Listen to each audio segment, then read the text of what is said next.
Hi Alex.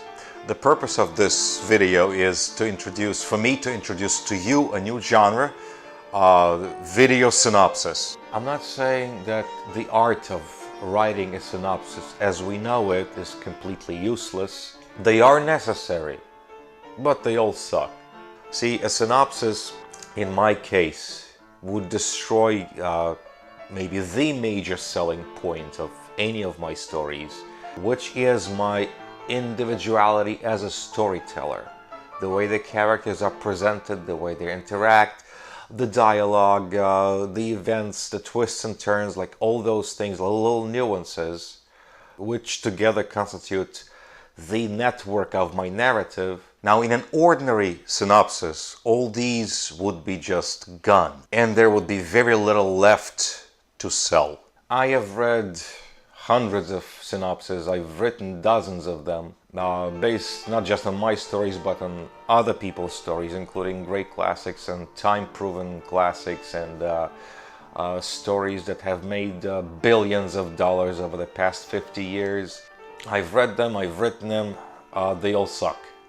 However, as you pointed out earlier, not too many people want to read anything these days, because reading is actually, as it turns out, well, it requires effort, it's work. Extra work in some cases. So in order to rectify the problem and give you something sellable, I'm making these two clips, The Loot and The Insula. So The Loot is coming to your email box tomorrow, and The Insula will follow a few days later. But before you see the video synopsis for The Loot, here's a couple of points I'd like to make.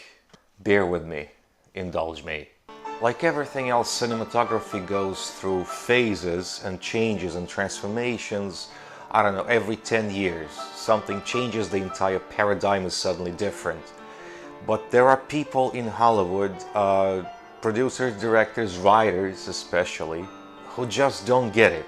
And so they continue writing in the old vein. And sometimes those movies actually get produced and get big budgets and everything.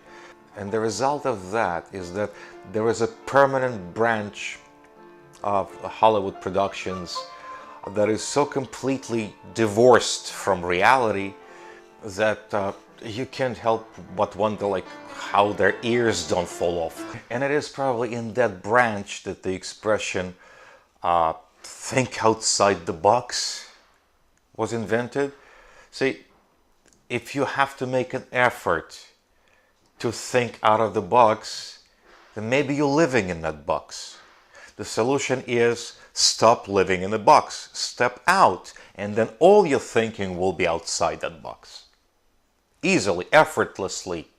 Now, let's get back to the original point. See, I have a big problem watching movies from certain decades. Like, well, the 30s and 40s, all that patter speak, totally irrelevant, does nothing for the story, is not very poetic, they just talk very fast. The 50s and the 60s, there are some exceptions, movies that I absolutely love from those decades, but there are so few.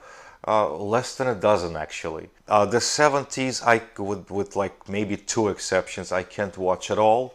The 80s are sappy, stupid.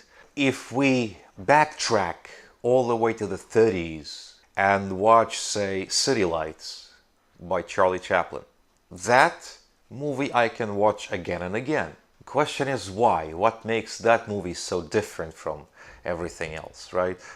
It's the storytelling. There is no filler in that movie. There is no padding at all. It's just plain good old storytelling. The play's the thing. As one of our colleagues, William Shakespeare, a storyteller, not a writer, not an author, not a playwright, but a pure storyteller, once said, the play's the thing. Visuals are very important. Yes, they are. Beautiful photography is extremely important. It gives you, as a storyteller, a chance to introduce in passing, to introduce something that is relevant to the story, something beautiful. The saving grace of the movie, The Bourne Identity, was that it showed Paris really well. New York, my hometown, my office, my base, is still waiting for a movie that would do it justice. Yes, I know there is a whole bunch of movies about New York.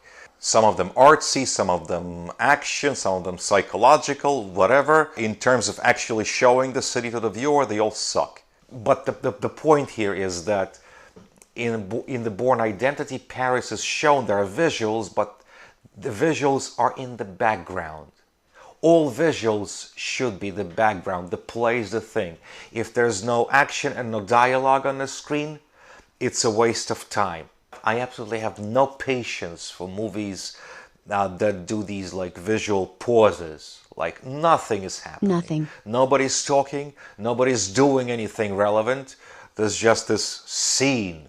Or there's this actor staring menacingly, scowling into space.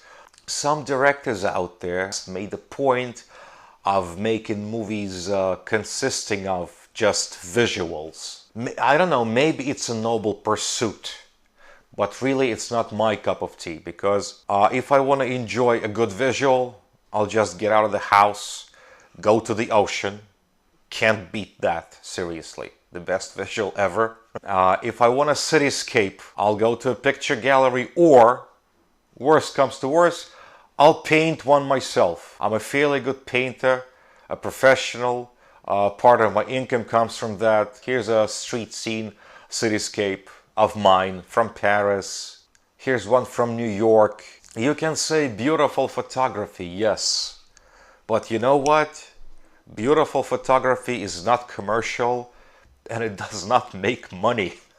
Okay, the reason I'm saying all this is that my stories are typically fast-paced, always. There's either dialogue or action. There is no room in any of them for visuals that are not just background. Do not let the background upstage the story, the place, the thing. Needless to say, when you see the video synopsis for The Loot and then for The Insula, it's gonna give you an idea of what the movie is about, a better idea perhaps than a written synopsis would give you, but still, expect about 70% of the good quality and the selling points to be missing. So the video synopsis coming tomorrow of The Loot will give you about 30% of what that story and that script is about. Note that at the end of it, I added a little song which I wrote especially for the occasion. It's an imitation country song. Made up some lyrics, picked up my guitar, played a few chords, sang. I'm not a singer, I don't know how to sing. Okay, it's just to give you an idea that, hey, this story takes place in the middle of a desert. The American version, the Southwest, not the Sahara. And the atmosphere and the road and the hunting lodge, that's the purpose of that song being there. I was very tempted to call a few actors and actresses that I know from my past dealings with the theater business, and to stage a couple of dialogues and maybe videotape them, or even just like record them, just the audio from the script, right, and insert them into the clip. But that would be cheating and underselling myself. Okay, so the purpose of the video synopsis is to do the viewer to actually say, wow, interesting, intriguing, you know what, fuck it, I gotta read this. That's the point. So expect the video synopsis for The Loot tomorrow and The Insula a few days later.